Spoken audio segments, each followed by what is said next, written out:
కదలండి కార్మికులారా, నవ సమాజ నాయకులారా, పోరాడి తెచ్చిన చట్టాలు కార్మికుల సొంతం, పోరాడి తెచ్చిన చట్టాలు కార్మికుల సొంతం, అవి నిలిచేటందుకు కావాలి సమ్మె విజయవంతం. ప్రియమైన కార్మిక సోదర సోదరీమణులారా, కేంద్ర రాష్ట్ర ప్రభుత్వాలు కార్మిక ప్రజా వ్యతిరేక విధానాలు అమలు చేస్తున్నాయి. మోడీ ప్రభుత్వం బడా కార్పొరేట్ కంపెనీలకు దేశ సంపదను దోచిపెడుతుంది. కార్మికులకు రక్షణగా ఉన్న 29 కార్మిక చట్టాలను రద్దు చేసి 4 లేబర్ కోడ్లను తీసుకుని వచ్చారు. దీనివల్ల కార్మికులకు 8 గంటల పని విధానం రద్దవుతుంది. మహిళలు రాత్రి సమయంలో నిర్బంధంగా పనిచేయాలి.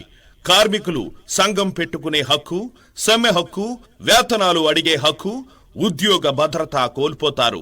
గ్రామీణ పేదలకు ఉపాధి కల్పిస్తున్న మహాత్మా గాంధీ జాతీయ గ్రామీణ ఉపాధి హామీ చట్టాన్ని బీజేపీ ప్రభుత్వం రద్దు చేసి వీబీజీ రామ్జీ పథకాన్ని తీసుకొచ్చి రాష్ట్ర ప్రభుత్వాలపై 40% నిధుల భారాన్ని మోపింది. రాష్ట్రాలపై భారాన్ని పెంచే వీబీజీ రామ్జీ పథకాన్ని రద్దు చేసి పాత ఉపాధి హామీ చట్టాన్ని పునరుద్ధరించాలి.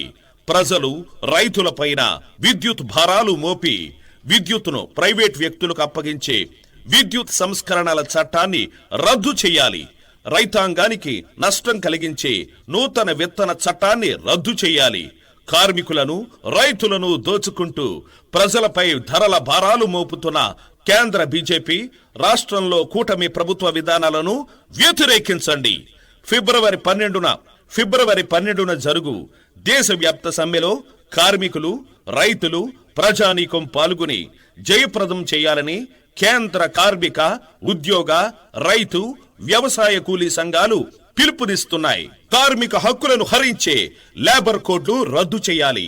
ఉపాధి హామీ చట్టాన్ని పునరుద్ధరించాలి. ప్రభుత్వ రంగ సంస్థలను